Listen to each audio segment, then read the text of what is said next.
دا ورو سوال کړی دی وی یو زنانه دا منښته کړې ده چې دا به ټول عمر د پیر او د جمعرات دا روجې نیسي او خاوند ته هغه منع کوي چې دا روجې به نه نیسي نو دا به د دې منښتې څه کفاره ورکوي جواب دا یاد کوي ګوره اصل دا دی اصل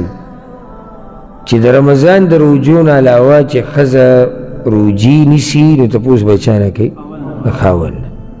وجه دا دی چې د خاوند حق دی چې د ښځې نه مزې واخلي خوند ترې والي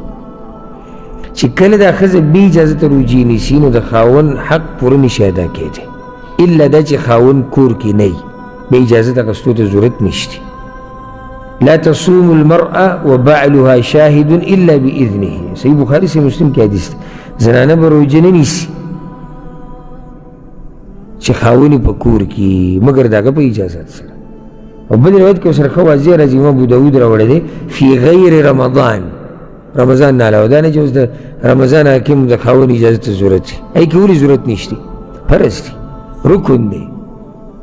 نو که اوس یو خاوند ښځې ته وایي چې روژه به نه نیسي د رمضان ده څه به کوو خبره به نه مني نه خاوند ورته وایي روژې به نه نیسي نه به نیسي د رمضان الله حکم دی نه به یې مني او چې هسې ما دا مسله لږه ګټه کړې ده خاوند به نه مني مونږ شکیان شو چې ته خاوند پرېږده داسې کا د الله به نه مني حکم د الله دی چې روجې به نیسي او د الله د احکامو په مقابله کې خاوند هیڅ شی نه دی هیڅ شی نه دی که دا خاوند دا ښځه طلاق کوي طلاق دی که دی ورته وایي چې زه به درنه خفه شم زر پیرې د خفه شي مسله د دین د ارکانو ده خو د موږ خبره د فرضي روجو نه کوو موږ د نفلي روجو کوو اوس دې زنانه منښته کړې ده او چې منښته دې وکړه نو روجه راباندې څه شوه لازم شو منښته دې ته وایي چې ته یو کار په ځان لازم کړي چې شریعت په تا نه دی لازم کړی نو دې خو روژه په ځان لازم کړه اوس هلته خاوند یې نه پرېږدي دې ته او دا د خاوند حق دی نو دا به کفاره ورکوي د منښتې او حدیث کې دا راځي په صحیح مسلم کې دا حدیث دی کفارة النذر کفارة الیمین د منښتې کفاره دکه د قسم دا کفاره ده نو دا مسله یاده کې ډېرې خبرې به راته حل شي چې څوک کوم منښته وکړي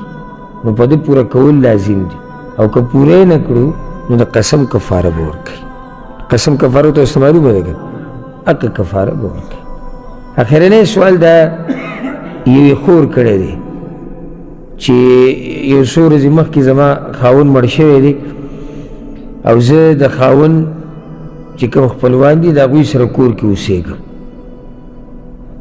او زما د خاوند وروڼه په دغه کور کې اوسېږي نو زه دا عدت دلته پوره کړم که نه لاړه شم د خپلو خپلوانو کره بله دا چې د خاوند د دې وروڼو سره زه خبرې اترې کولی شم او که نه جواب د مسئلې هغه دا دی چې ګوره اصل دا دی چې ښځه به عدت په هغه کور کې تېروي چې هغه د خاوند کور دا ورسره پکې اوسېده او خاوند پکې مړ دی او حدیث کې راځي امام ابو داود راوړی امام ترمذي چې رسول الله وسلم فریعه بنت مالک رضی الله عنها ته ویلي چې کله خاوند مړ شو وامکثي فی بیتک الذي جاء فيه نعي زوجک هغه کور کې به د عدت تېرې کم کور کې چې تا ته د خاوند د مرګ خبر راغلی دی یعنې اصل دا دی چې د زنانه به په دغه ځای کې عدت تېرې الا استثنایي حالات څه دي که یو زنانه هېرېږي چې دا کور به راولېږي کچه کور دی کمزوری دی راولېدو والی یا سیلاب به راشي د اوبو په غاړه دی دشمن به حمله وکړي کور لغړ دی کور خالی دی نور څوک نشتی یا دا چې کور د کرایي دی او دې سره نورې پیسې نشتي چې ورکړي دا ټول اضطراري حالات دي په داسې ټیم کې دا په بل ځای کې عدت تېرولی شي او دلته دې خور څه داسې عذر نه دی ویلی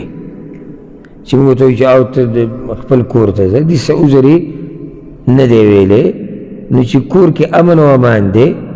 او دا زنانه پکې ژوند تېرولی شي نو یو کار به دا کوي چې د کور چې کومې زنانه دي لکه د خاوند مور کومه چې خواښې ده هغې سره دې اوسېږي یا د خاوند خور که کور کې د هغې سره دې اوسېږي هغې ته دې ووایي چې ته ما سره دا وخت تېروه چې لکه دا یوازې نه بله مسله دلته دا ده چې د دغه وروڼو نه به یې پرده کوي ولې محارمو کې نه دي پرده به چې کوي